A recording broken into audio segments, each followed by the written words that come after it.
Welcome back to Frontline News. I'm Sasha Lee Hamilton. It's now time for Frontline Business. General Accident Insurance Company is already eyeing another good year after a near 40% increase in half-year profits. The company recorded after-tax profits of $135.28 million up to June. This is 39.8% more than the $95.44 million earned for the corresponding period last year. The insurance company says the increased profit outstripped last year's performance, which saw a 29% increase in after-tax profits. It says the results were based on a new marketing thrust, which came with a $44.5 million price tag, more than triple the previous spend.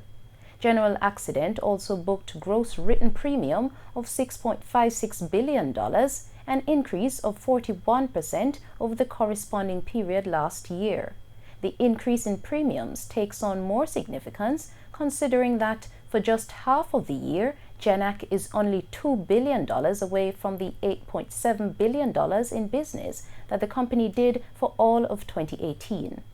Consumer confidence dipped slightly in August after a big rebound in July. The Conference Board, a business research group, said Tuesday that its consumer confidence index edged down to 135.1 in August, slightly below a July reading of 135.8, which had been the highest since November. Economists had been looking for a bigger drop in August. The reading on consumers' assessment of current conditions improved and now stands at its highest level in nearly 19 years. Conference Board economists say that while other parts of the economy have shown some weakness, consumers have remained confident and willing to spend. A giant pharmaceutical company and the prominent family at the heart of it are looking to end thousands of lawsuits connected to the United States' opioid crisis. More from the CNN. It's a story of pain, addiction, and enormous profits.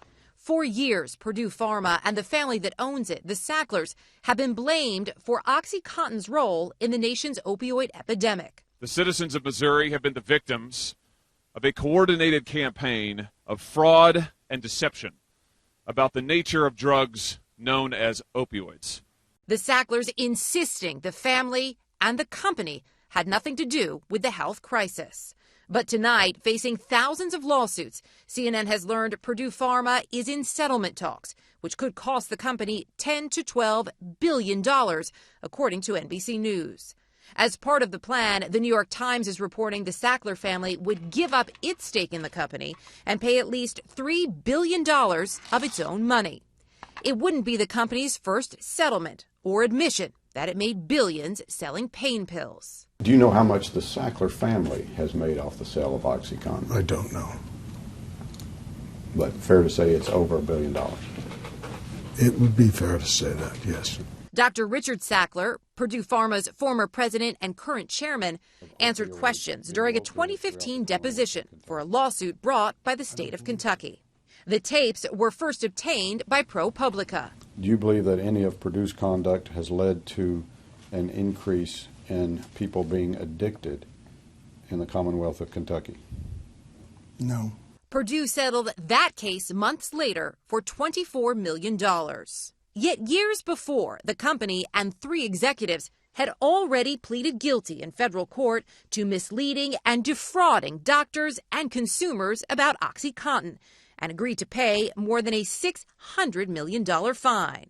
In Thursday's trading session, the JC Combined Index declined by 1,617.90 points to close at over 514,000.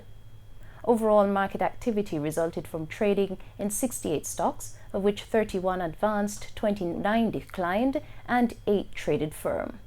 The junior market index declined by 17.30 points to close at over 3,000. Stocks advanced for AMG Packaging and Paper, Burita Investments, Berger Paints, Carreras, and Epley. Stocks declined for 1834 Investments, Blue Power Group, Siboney Group, Caribbean Cement, and Caribbean Producers. Trading firm were 138 Student Living, CAC 2000, Fosrich Company, Indies Pharma, and Medical Disposables and Supplies. Sagicor Select Funds Financial was the volume leader with over 16 million units, followed by Wigton Wind Farm Ordinary Shares with over 5 million units and Radio Jamaica with over 2 million units. News in oil. Oil prices edged higher on Thursday. Brent crude futures were up 50 cents to $60.99 a barrel. Meanwhile, U.S. West Texas Intermediate WTI crude futures rose 77 cents to $56.55 a barrel. And that's it for Frontline Business. I'm Sasha Lee Hamilton. Pleasant viewing.